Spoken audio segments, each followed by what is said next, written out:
Hello everyone. Welcome back to another episode of Microsoft Power BI PL3 and exam series. This is your host, Aapka Consultant, bringing you episode 32. So today's topic is Web Connector, specifically SharePoint in Power BI. So those of you who are new to this series, I request you to go through the playlist for which the link is right here. You can watch all the previous 31 episodes in this series, which are covered on latest topics being asked on this exam. So, yeah, that being said, let's jump to question number 32. The question says, imagine you are a data analyst working for a construction company. You have a SharePoint online site that contains various document libraries for different departments. One of the department libraries, named Project Documents, contains project reports saved as Excel files. These reports have a standardized structure and include information about project budgets, timelines, and resource allocation. You need to analyze this data in Power BI desktop, but you only want to import the project reports from the project documents library, not any other files or documents on the SharePoint site.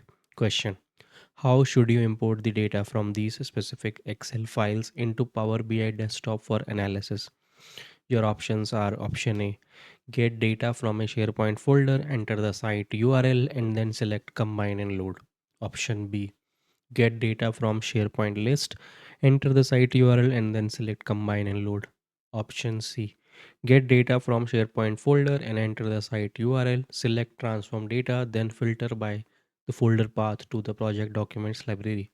And last, option D, get data from a web data source and enter the URL of the project's document library. So yeah, these are your four options. You can think what is the solution to this question. I'm gonna pause the video here for 10 seconds so that you can select your answer. Your time starts now.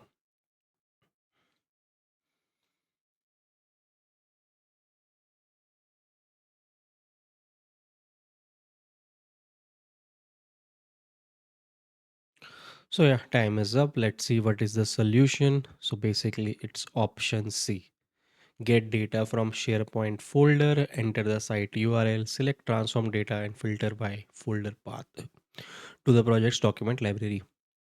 So yeah, if you have data in your SharePoint folder, you can use this option and then transform data and filter with the respective folder in which your files are present. So yeah, it's a pretty straightforward, but this is the solution. Let's look at the overall explanation. So this slide talks about why option C is correct and what is the SharePoint folder connect in Power BI, and the transform data, site URL, filtering, etc. are present. So yeah, you can pause this video, go through this explanation why option C is correct. And the next slide, we're talking about why other options are incorrect. For example, option B is get data from SharePoint list is why it is not correct, and what is the key takeaway, right? Basically, giving us importance of different data connections available in Power BI desktop, with the help of which we can connect to different data sources and load and import data, right?